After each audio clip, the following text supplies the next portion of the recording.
వీడు తీసుకుంటాడు, వీడు ఒక పెద్ద అవినీతి పనులు వీడు చేస్తాడు. మళ్ళీ నెక్స్ట్ వచ్చేసి వాళ్ళ కార్యకర్తల కింద వాళ్ళు ఎవరైతే ఉన్నారో వాళ్ళపైన ఆరోపణలు వేస్తాడు మొత్తం. ఇది నెక్స్ట్ వచ్చేసి వాడు ఇదే కాకుండా వాడు ఒక పొలిటికల్ డ్రామా చేస్తాడు వాడు. ఎట్లా అంటే ఆ సేమ్ అంటే ఈ ఈ 5 years అసలు కామ్గా ఉంటాడు అసలు. జస్ట్ ఇంకా ఎలక్షన్స్ వస్తున్నాయంటే, అసెంబ్లీ ఎలక్షన్స్ వస్తున్నాయంటే అప్పుడు ఏం చేస్తాడంటే వీడు ఒక చిన్న డ్రామా స్టార్ట్ చేస్తాడు. పబ్లిక్ని కన్ఫ్యూజ్ స్టేట్ ఆఫ్ మైండ్లో పెడతాడు. లాస్ట్ టైం ఎలక్షన్స్ అప్పుడు మన మల్కాజ్గిరిలో కొన్ని ఫంక్షన్ హాల్స్ సెలెక్ట్ చేసుకుని దాంట్లో ట్యాబ్స్ పంచండు వీడు. ఒక 150 ట్యాబ్స్ పంచండు పిల్లలకి. ఆ ట్యాబ్స్ పంచి సోషల్ మీడియాలో వచ్చేసి 350 ట్యాబ్స్ పంచడం అని చెప్పేసి మొత్తం ప్రమోట్ చేసుకోవడం జరిగింది. చిన్నపిల్లలకు సైకిల్స్ పంచండు.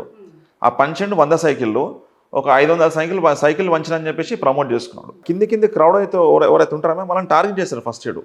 వాళ్ళని టార్గెట్ చేసి వాళ్ళకి ఏదో ఒక ఆశ ఉంచి వాళ్ళని పిలిచేసి వాళ్ళతో పాటు అన్ని ఫొటోస్ దిగేసి ఈ మెటీరియల్ మొత్తం తీసుకొని వేసి ఆస్పిరెంట్స్ ఎవరైతే మన ఎమ్మెల్యే ఆస్పిరెంట్స్ ఉంటారో ఇప్పుడు వాళ్ళని కలిసి నా దగ్గర ఇంత క్రౌడ్ నా దగ్గర ఉన్నది, ఇన్ని ఓట్స్ నా దగ్గర ఉన్నాయని చెప్పేసి పబ్లిక్ నమ్మకాన్ని అమ్ముకునే దొంగ.